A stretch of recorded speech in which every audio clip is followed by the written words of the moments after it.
Nama saya Agustia Bella Rame Padang. Siang, nama saya Hairunisa Angkat dari kelas 10 MIPA 4. Halo, nama saya Ramedana Mani, kelas 10 MIPA 4. Nama saya Esra Damani. Saya Princess Hutagalung. Saya Liratia Vetra Sihombing. Kami Akan melanjutkan hasil diskusi tentang hidrosfer Dalam kehidupan sehari-hari. A. Pemanfaatan dan pelestarian perairan darat dalam unit daerah aliran sungai. Daerah aliran sungai atau disingkat DAS, bahasa Inggrisnya Drainage Basin, ialah suatu kawasan yang dibatasi oleh titik-titik tinggi di mana air yang berasal dari air hujan yang jatuh terkumpul dalam kawasan tersebut. Guna dari DAS adalah menerima, menyimpan, dan mengalirkan air hujan yang jatuh di atasnya melalui sungai. Air daerah aliran sungai atau DAS adalah air yang mengalir pada suatu kawasan yang dibatasi oleh titik-titik tinggi di mana air tersebut berasal dari air hujan yang jatuh dan terkumpul dalam sistem tersebut. Air pada DAS merupakan aliran air yang mengalami siklus hidrologi secara alamiah. Selama berlangsungnya daur hidrologi, yaitu perjalanan air dari permukaan laut ke atmosfer, kemudian ke permukaan tanah, dan kembali lagi ke laut yang tidak pernah berhenti tersebut. Air tersebut akan tertahan atau sementara di sungai, danau atau waduk, dan dalam tanah, sehingga akan dimanfaatkan oleh manusia atau makhluk hidup.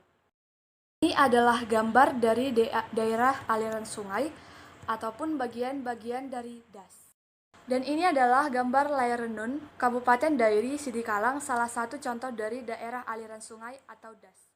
Pengelolaan DAS. Pengelolaan DAS merupakan suatu kegiatan yang dilakukan oleh masyarakat, petani dan pemerintah untuk memperbaiki keadaan lahan dan ketersediaan air secara terintegrasi di dalam suatu DAS. Dari namanya, DAS menggambarkan bahwa sungai atau air merupakan faktor yang sangat penting dalam pengelolaan DAS, karena air menunjang kehidupan berbagai makhluk hidup di dalamnya. Tujuan pengelolaan DAS: 1. Mengkonservasi tanah pada lahan pertanian. 2. Memanen atau menyimpan kelebihan lahan air pada musim hujan dan memanfaatkannya pada musim kemarau. 3. Memacu usaha tani berkelanjutan dan menstabilkan hasil panen melalui perbaikan pengelolaan sistem pertanian. 4. Memperbaiki keseimbangan ekologi atau hubungan antara tata air hulu dengan hilir, kualitas air, kualitas dan kemampuan lahan, dan keanekaragaman hayati. Manfaat daerah aliran sungai. Induk DAS dapat dijadikan PLTA dan perikanan darat. DAS merupakan cadangan air secara alami. DAS sebagai sarana transportasi dan kegiatan olahraga. DAS sebagai lahan pertanian dengan berbagai jenis tanaman disesuaikan dengan ketinggian dan temperatur udaranya. DAS yang sungainya tidak mengalami proses pendangkalan menjadi pusat pemukiman. DAS merupakan daerah irigasi yang mapan. Dari segi estetika, DAS sebagai daerah wisata.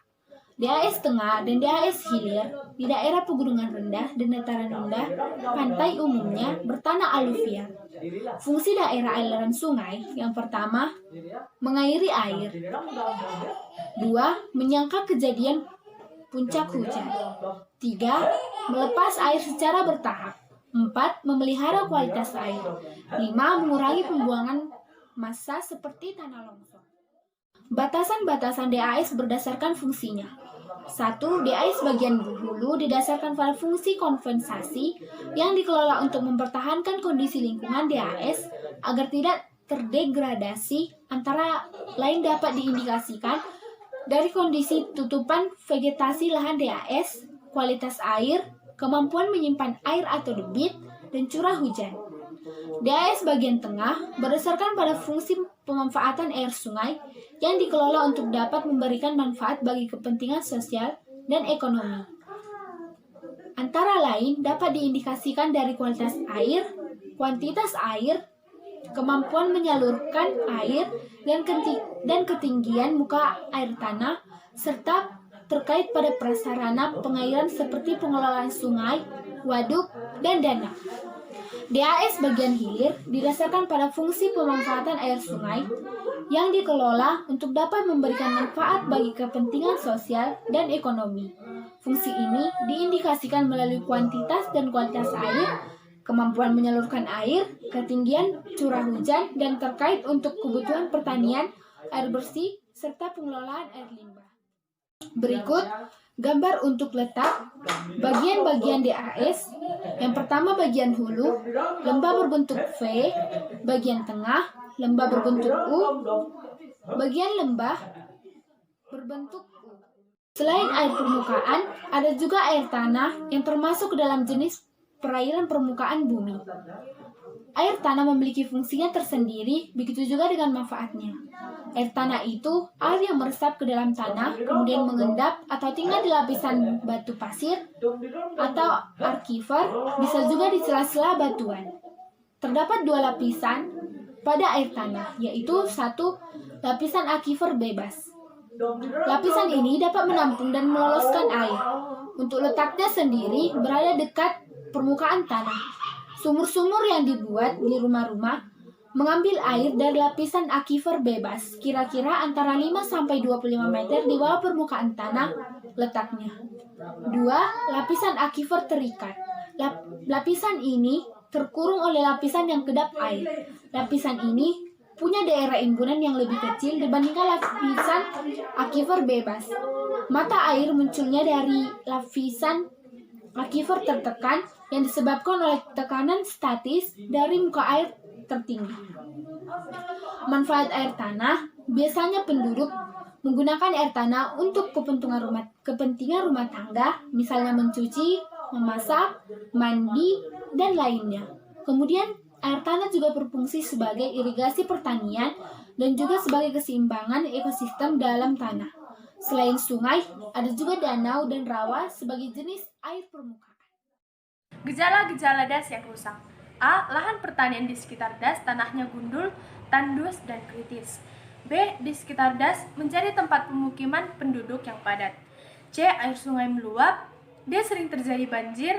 E. Terbentuk delta atau daerah aluvial sungai. F. Dataran pantai atau tempat bermuaranya sungai bertambah luas. G. Terbentuknya endapan yang terjadi di kanan kiri sungai. Usaha memulihkan kawasan das menjadi kawasan yang berpotensi. A. Lahan miring di lingkungan das harus ditersering atau dihijaukan agar intensitas erosinya berkurang. B. Hutan di das hulu harus terjamin kelestariannya. C. Bagian-bagian kawasan hutan produksi setelah dimanfaatkan harus segera direboisasi. D. Das harus bebas dari pencemaran limbah industri. E. Adanya larangan penebangan hutan. F. Adanya pembatasan daerah sekitar untuk pemukiman penduduk. B. Pemanfaatan dan pelestarian perairan darat dalam unit aliran sungai. Secara langsung dan tidak langsung, lautan Indonesia yang luasnya mencapai 2/3 bagian negara senantiasa memberikan manfaatnya bagi kita. Sumber daya alam yang besar tersimpan di dalamnya. Kita harus memanfaatkan dan melestarikan sumber daya alam laut tersebut dengan bijak agar tetap terjaga kelestariannya. Manfaat laut. 1. Laut sebagai sumber tenaga. Arus laut dapat memperingan tenaga perahu. Sebab adanya arus laut, perahu dapat meluncur dengan tidak perlu mengeluarkan banyak tenaga. Selain itu, kita harus memanfaatkan dan melestarikan sumber daya alam laut tersebut dengan bijak agar tetap terjaga kelestariannya. Manfaat laut. 1. Laut sebagai sumber tenaga. Arus laut dapat memperingan tenaga perahu. Sebab adanya arus laut, perahu dapat meluncur dengan tidak perlu mengeluarkan banyak tenaga. Selain itu, gerak pasang surut air laut juga dapat dimanfaatkan untuk pembangkit tenaga listrik. 2. Laut sebagai daerah perikanan. Sumber daya hewan dari laut dapat memberikan kehidupan pada penduduk. Sumber daya hewan tersebut berupa berbagai jenis ikan, kerang, kepiting, udang, mutiara, dan lain-lain. Hasil ikan di Indonesia per tahun kurang lebih 1,7 ton. Jenis ikan yang ditangkap antara lain tongkol, tenggiri, cucut, paus kecil, dan tuna. Daerah penangkapan ikan laut berada di dangkalan Sahul, Dangkalan Sunda, Laut Jawa, Selat Bali, dan Selat Malaka. Daerah perikanan di Indonesia yang terbesar terdapat di bagian Siapi-api, Riau. 3. Laut sebagai daerah pertanian. Usaha pertanian laut dapat dilakukan dengan memanfaatkan pasang naik dan pasang surut untuk persawahan atau sawah pasang surut. Misalnya di muara Sungai Musi sampai Sungai Rokan. Selain itu, budidaya rumput laut dapat diusahakan di wilayah laut dangkal seperti Sumba dan Maluku. Hasilnya digunakan untuk bahan pembuatan agar-agar. 4. Laut sebagai tempat rekreasi atau pariwisata. Kawasan laut dengan relief pantainya yang indah banyak didatangi para wisatawan. Objek wisata laut di Indonesia yang terkenal yaitu Pantai Pangandaran di Jawa Barat, Maluku, Laut Banda, Parangtritis di Yogyakarta, Ancol di Jakarta, dan lain-lain. 5. Laut sebagai tempat pertahanan dan keamanan. Pemanfaatan lautan, tempat pertahanan dan keamanan, terutama bagi negara-negara yang dikelilingi lautan atau negara yang bersifat maritim. Wilayah perairan laut Indonesia dapat dibedakan 3 macam, yaitu zona laut teritorial, zona landas kontinen, dan zona ekonomi eksklusif. Upaya melestarikan laut dan pantai. 1. Ikan adalah salah satu sumber protein bagi manusia. Menangkap ikan tidak boleh memakai bom atau pukat harimau. 2. Menghentikan eksploitasi laut dengan cara tidak melakukan penangkapan secara berlebihan. 3. Menjaga serta melestarikan ikan yang terancam punah dengan menghentikan perburuan liar. 4. Melakukan penanaman kembali terumbu karang. 5. Melakukan hukuman berat kepada pabrik yang membuang limbahnya ke laut. 6. Menyediakan sampah dan tukang sampah yang cukup di pantai. 7. Melakukan reklamasi laut dengan menanam hutan bakau di sepanjang pantai. 8. Memberikan sanksi bagi pengunjung yang membuang sampah sembarangan. 9.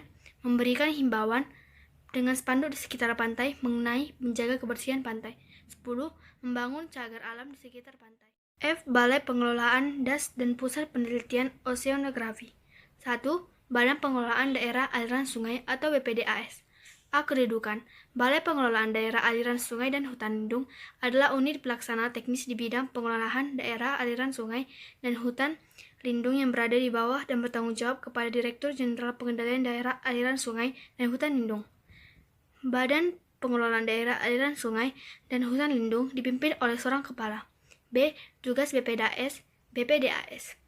Tugas pokok BPDAS adalah melaksanakan dan penyusunan rencana pengembangan kelembagaan dan evaluasi pengelolaan daerah aliran sungai atau DAS. Di sini saya akan melanjutkan presentasi mengenai Badan Pengelolaan Daerah Aliran Sungai. Di sini saya akan menjelaskan tugas, visi, dan misi Badan Pengelolaan Daerah Aliran Sungai. 1. Tugas BPDAS yaitu 1. Melaksanakan penyusunan rencana pelaksanaan rehabilitasi hutan dan lahan serta konservasi tanah dan air. 2. Pengembangan kelembagaan pengendalian kerusakan perairan darat. 3. Evaluasi pengelolaan daerah aliran sungai dan hutan lindung berdasarkan ketentuan peraturan perundang-undangan. 2. Visi BPDAS. Visi BPDAS adalah menjadi pusat pelayanan dan informasi hutan dan lahan dalam rangka pengelolaan daerah aliran sungai. 3. Misi BPDAS. Misi BPDAS yang pertama yaitu menyediakan rencana pengelolaan DAS bagi berbagai pihak. Pengelolaan DAS dilakukan melalui pendekatan ekosistem alam berdasarkan prinsip 1 DAS, 1 rencana, 1 pengelolaan. Kedua, mengembangkan model pengelolaan DAS. Pengelolaan DAS merupakan upaya mengendalikan hubungan timbal balik antara sumber daya alam dengan manusia beserta aktivitasnya. Ketiga, mengembangkan sistem dan model kelembagaan serta sistem dan model kemitraan pengelolaan DAS. Keempat, memantau dan mengevaluasi pengelolaan DAS untuk mendapatkan data dan fakta yang menggambarkan keragaman suatu DAS secara menyeluruh. Perlu dilakukan pemantauan dan evaluasi terhadap aspek-aspek yang menjadi indikator kinerja penyelenggaraan pengelolaan DAS. Kelima, menyediakan data dan informasi pengelolaan DAS yang memadai. Ini merupakan contoh dari kegiatan BPDAS atau Badan Pengelolaan Daerah Aliran Sungai. Pusat Penelitian Oseanografi LIPI dalam menjalankan tugasnya dibantu oleh beberapa unit sebagai berikut. 1. UPT Balai Konservasi Biota Laut Ambon. 2. UPT Loka Konservasi Biota Laut Tual. 3. UPT Loka Konservasi Biota Laut Bitung. 4. UPT Loka Konservasi Biota Laut Biak.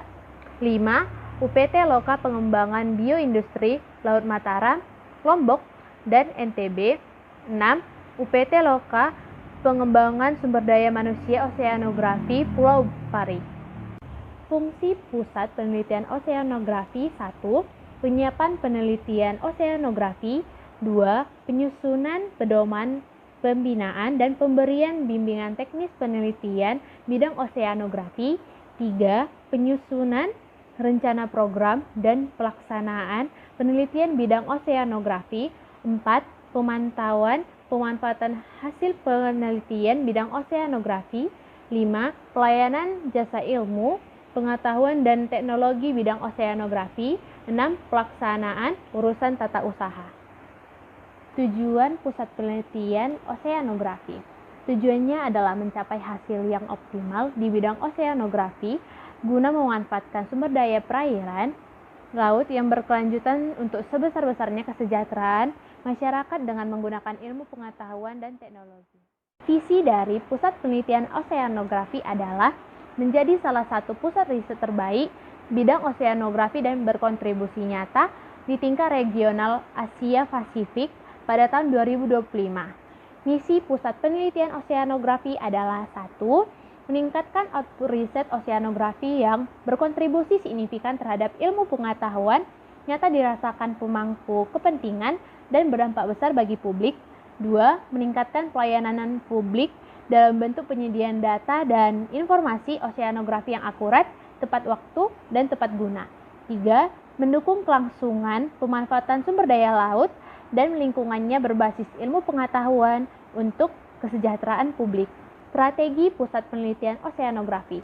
1. Meningkatkan kompetensi sumber daya manusia, melakukan peningkatan kapabilitas individu peneliti dan kompetensi kelompok-kelompok penelitian melalui peningkatan pendidikan, kerjasama riset, perekrutan sumber daya manusia, peneliti baru yang sesuai kebutuhan, serta melakukan pembinaan yang kontinu dan terarah. 2. Mengembangkan sarana dan prasarana penelitian di bidang oseanografi, melakukan akreditasi laboratorium dan kalibrasi peralatan penelitian, melengkapi kebutuhan peralatan penelitian. 3. Menguasai ilmu pengetahuan dan teknologi ataupun biasa disebut dengan iptek yang berkualitas, melakukan pendidikan dan pelatihan, serta kerjasama penelitian dengan peneliti asing agar tercipta ahli pengetahuan atau transfer knowledge untuk meningkatkan kapabilitas dan kepakaran peneliti.